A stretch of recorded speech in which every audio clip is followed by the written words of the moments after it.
నమస్కారం రండి. ఇన్నాళ్ళు లేని సడన్ గా మధుకు పెళ్లి చేయాలని థాట్ మాకు రావడం, సరిగ్గా మీ అబ్బాయి అమెరికా నుంచి రావడం, ఈ రోజు మంచి రోజు అయి ఉండడం, ఈ మ్యాచ్ సెటిల్ అవ్వడం, ఈ అకేషన్ కి మన అనుకున్న వాళ్ళంతా ఊళ్ళోనే ఉండడం అంతా మా అదృష్టం అండి, శుభసూచకం. ఈ అదృష్టం మీది కాదండి బావగారు, మాది.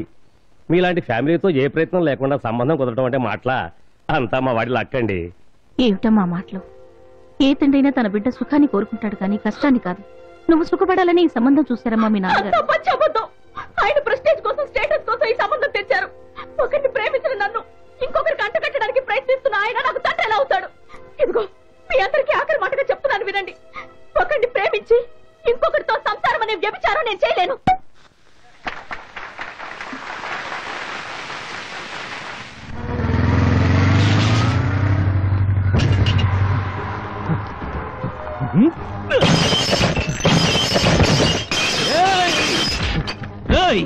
పెళ్లి విషయం మాట్లాడకొచ్చిన మా తాతయ్య మీద చేయి చేసుకుంటావా? నేను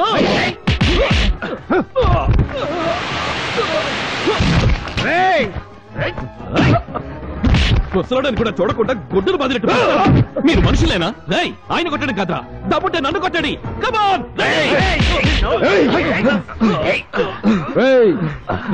వదలండి రావాణ్ణి. మీరు తప్పుకోండి. వీడి ప్రాణాలతో ఈ ఫంక్షన్ కి దిష్టి తీస్తా.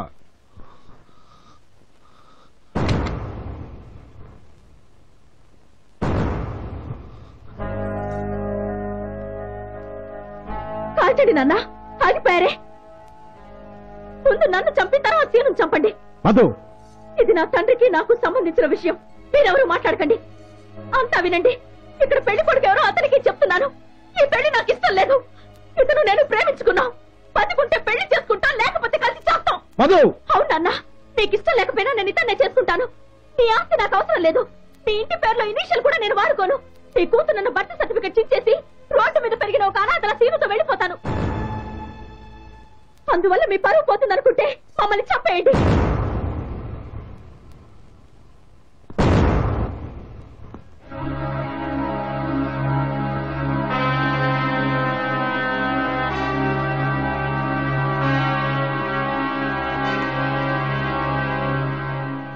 సారీ అమ్మా, నీది ఇంత డీప్ లో అనుకోలేదు. ఏదో ఈ వయసులో వచ్చే జనరల్ ఇన్ఫాచ్యుయేషన్ అనుకున్నా. కానీ ఇతని కోసం ప్రాణాలు ఇవ్వడానికి సిద్ధపడ్డావంటే your love is really great. I appreciate you. ఊరుకో. మీ అందరికీ నా కూతుర్ని చూస్తే ఏమనిపిస్తోంది?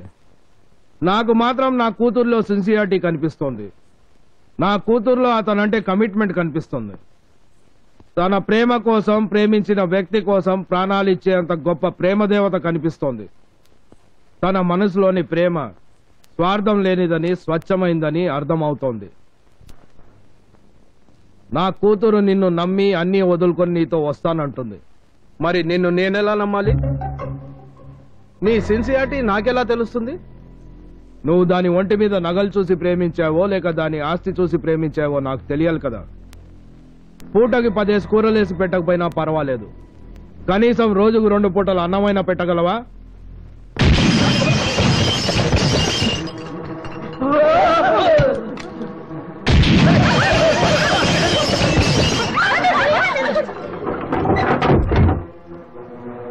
దాన్ని ఏసీ కార్లో ఎలాగూ తిప్పే ఛాన్స్ లేదు. కనీసం రిక్షా అన్న ఎక్కించగలవా? కలర్ టీవీ కొనుక్కునేంత థాట్ కూడా రావడానికి ఇబ్బంది పడే రేంజ్ నీది. నేల బెంచి వదిలేసి అట్లీస్ట్ రిజర్వ్డ్ క్లాస్ లో నా కూతురికి సినిమా చూపించగల కెపాసిటీ ఉందా నీకు? డాడీ సింగపూర్ వెళ్తా, డాడీ మారిషస్ వెళ్తా అంటే ఎగ్జిక్యూటివ్ క్లాస్ టికెట్ తో ఫ్లైట్ లో పంపా. స్టార్ హోటల్లో ఉంచా. ఏసీ కార్ బర్త్డే గిఫ్ట్ గా ఇచ్చా. రోజుకో డ్రెస్ కొనిపెట్టా, డ్రెస్ కో వాచ్ సెలెక్ట్ చేశా. ఇవన్నీ వదులుకొని నీ దగ్గరకు వస్తానంటుంది నా కూతురు. What can you do for her?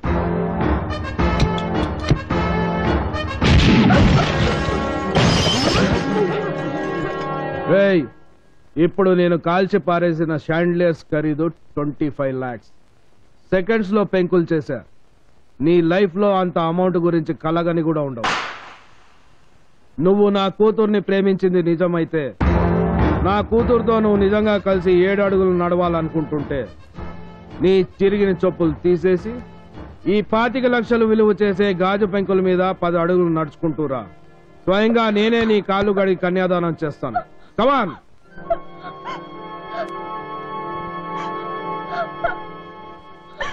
ఏ భయం పుట్టిందా? ప్రేమ పోయిందా?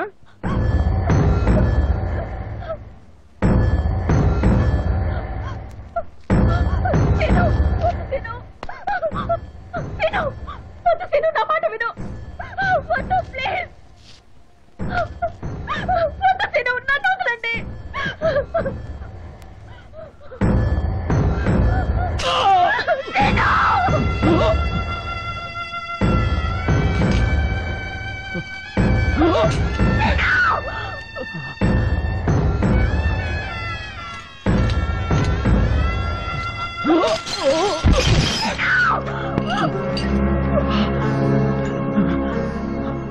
2 అడుగులు కూడా వేయలేనోడివి నీకు ప్రేమ ఎందుకురా? పెంకుల మీద నడవడానికి నీకెంత బాధో నా కూతురు నీ మురికి బస్తీలో నడుస్తానంటే నాకు అంతే బాధరా.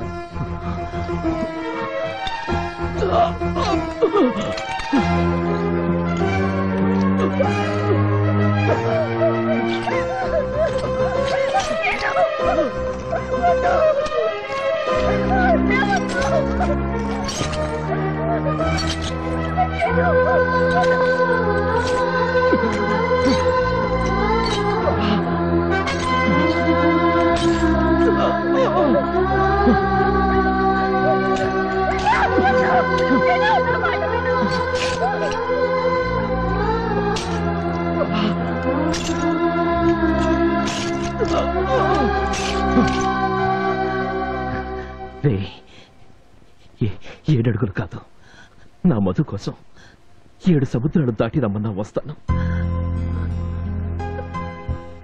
నీ పాపిష్టి చేతులతో నా కాళ్ళు కడగన అవసరం లేదు, కానీ కన్యాదానం మాత్రం చెయ్యి. నీ కూతురి చేతిని నా చేతిలో పెట్టు. పెట్రా!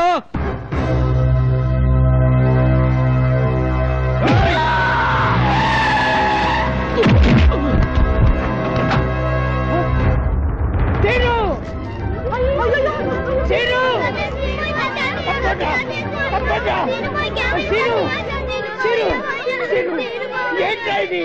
ఎవరైనా గొర్ర చేసింది?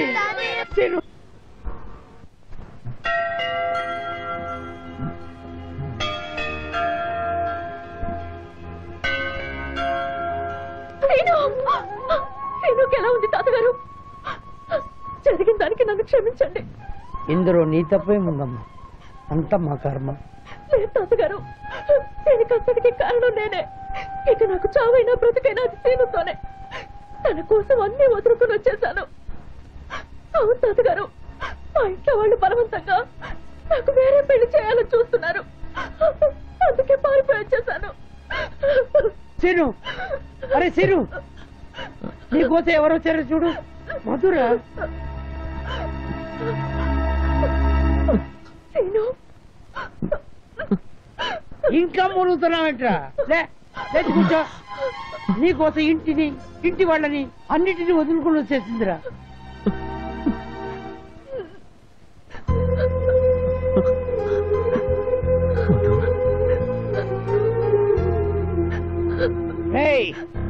వాళ్ళు మనల్ని కొట్టే దెబ్బలు మందు రాస్తే తగ్గిపోతాయిరా. మందేసినా మాయని దెబ్బ కొట్టాలరా వాళ్ళని. వాళ్ళ పరువు మీద, పరుగుందన్న అహం మీద కొట్టాలరా. మీరిద్దరూ ఎక్కడికైనా దూరంగా వెళ్ళిపోండి. పెళ్లి చేసుకుని పిల్లల్ని కన్నాకే వాళ్ళు కనపడండి. అప్పుడు చూస్తా వాళ్ళు తల్ల తీసుకొని ఎక్కడ పెట్టుకుంటారో. ఆలోచించగట్టి ధైర్యంగా వెళ్ళండి. నా ఆశీర్వాదం, ఆ భగవంతుడి అండదండలు మీకు ఎప్పుడు ఉంటుంది.